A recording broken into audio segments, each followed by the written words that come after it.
ना। चलो देखो, आज का हमारा तीसरा रूल है। ये हम लोग क्या पढ़ रहे हैं? सिंटेक्स पर। क्या पढ़ रहे हैं? सिंटेक्स। और सिंटेक्स का हमारा तीसरा रूल है। तीसरा रूल बोल रहा है यदि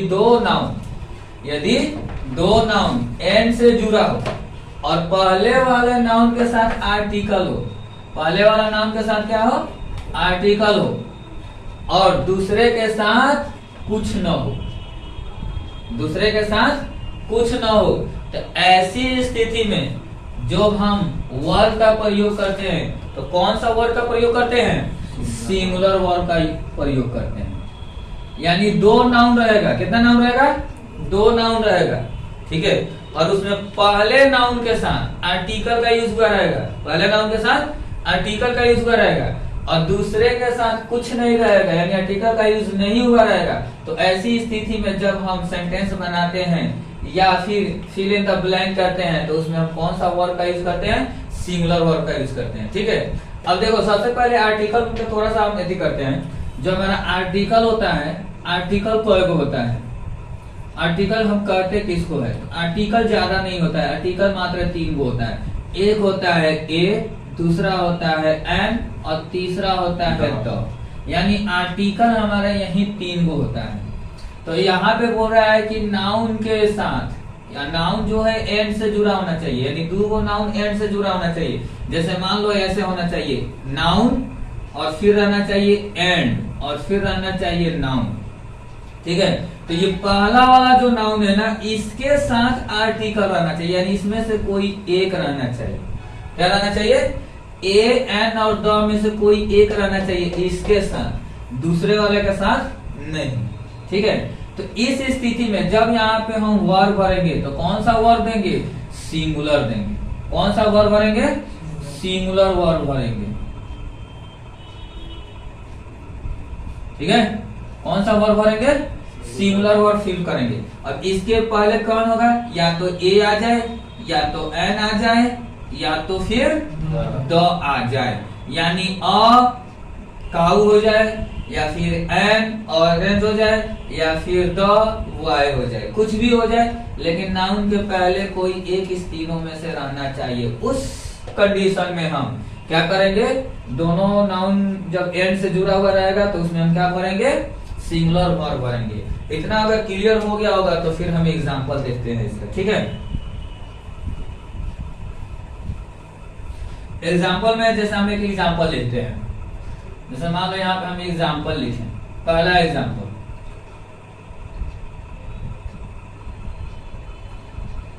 द हेडमास्टर एंड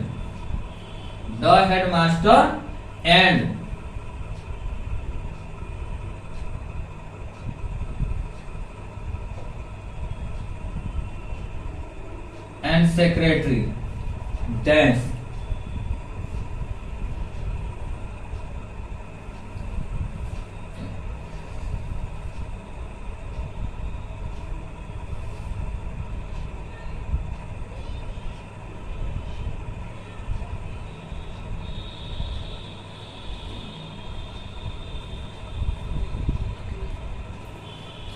ये एग्जाम्पल है, क्या है? The headmaster and secretary dash very intelligent. यानी देखो, एक तो यहाँ पे हमारा क्या हो गया?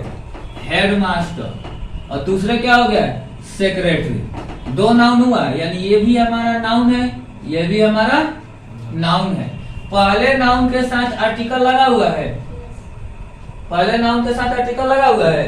तो जब पहले नाउन के साथ आर्टिकल लगा हुआ है तो जब हम फिल करेंगे तो इसमें क्या भरेंगे? अगर ऑप्शन में हमारा दिया हो इज और आर, तो हम इसमें क्या फिल करेंगे? इज आर दोनों दिया हो तो हम क्या फिल करेंगे? सिंगुलर वर्ब का फिल करना है। कौन सा फिल करना है? सिंगुलर फिल करना है। तो इसमें हमारा सिंगुलर कौन है? इज है या आर है? तो हमने बताया था कि जिसमें एस लगा हुआ रहता है वही सिंगुलर होता है। तो इसमें एस लगा हुआ है, मतलब ये क्या है? सिंगुलर है। तो यहाँ पे हम क्या भरेंगे? इज। यानी the headmaster and secretary is very intelligent. अब देखो, कंफ्यूज होगा ये कि जब दो नाउन है तो ये तो प्लूरल होना चाहिए। दो नाउन है तो क्या होना चाहिए? प्लूरल होना चाहिए, लेकिन ये प्लूरल नाउन का क्या बन रहा है, सिंगुलर बन रहा है। क्या बन रहा है, सिंगुलर बन रहा है। तो उस पीरियड में कैसे हम पता करेंगे ये सिंगुलर है यानी प्लूरल नहीं है। तो सबसे पहले ध्यान दो, किसी भी जब सब्जेक्ट में यानी नाउन के पहले जिसमें आर्टिकल लगता है वो एक बंदा होता है। अगर दूसरे के साथ भी आर्टिकल लग गया होता तो ये दूसरा बंदा होता है। इसके साथ भी अगर आर्टिकल लग जाता तो ये दूसरा बंदा हो जाता है यानी ये सेक्रेटरी हो जाता है, और ये एक हेडमास्टर हो जाते, दो आदमी हो जाते। लेकिन यहाँ पे पहला के साथ तो लगा हुआ है, मतलब ये जो हेडमास्टर है ये तो हेडमास्टर ठीक है, एंड सेक्रेटरी। अब यहाँ पे क्या होता है, ये दोनों आपस में मिल जाता है, यानी जो व्यक्ति हेडमास्टर है वही व्यक्ति सेक्रेटरी है। कहने का मतलब ये है कि जो आदमी हेडमास्टर है उसी आदमी को क्या बोला जाता है, सेक्रेटरी बोला जाता है, क्योंकि पहला के साथ द लगा हुआ है, दूसरे के साथ नहीं लगा है। मतलब क्या हुआ कि एक ही आदमी दोनों। जैसे मान लो कि हम स्टूडेंट हैं और हम किसी बच्चे को पढ़ाते हैं, हम स्टूडेंट हैं और फिर हम किसी को पढ़ाते हैं, तो बताओ कि हम स्टूडेंट भी हुए और टीचर हुए, मतलब एक ही आदमी ना दोनों हुए। अभी स्टूडेंट अलग हो गया, टीचर अलग हो गए, नहीं ना हुए। हम ही खुद स्टूडेंट भी है और टीचर भी। जब हमारा पढ़ाई का टाइम होता है तो हम जाते हैं पढ़ने, और जब पढ़ाने का टाइम होता है तो पढ़ाते हैं। तो हम क्या बोलेंगे, the teacher and student.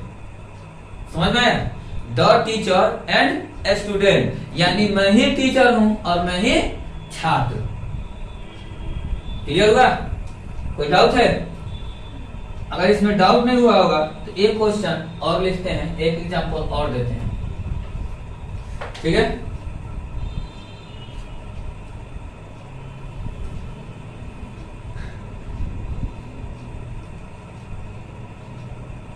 A black cow and white cow. A black cow and white cow dance.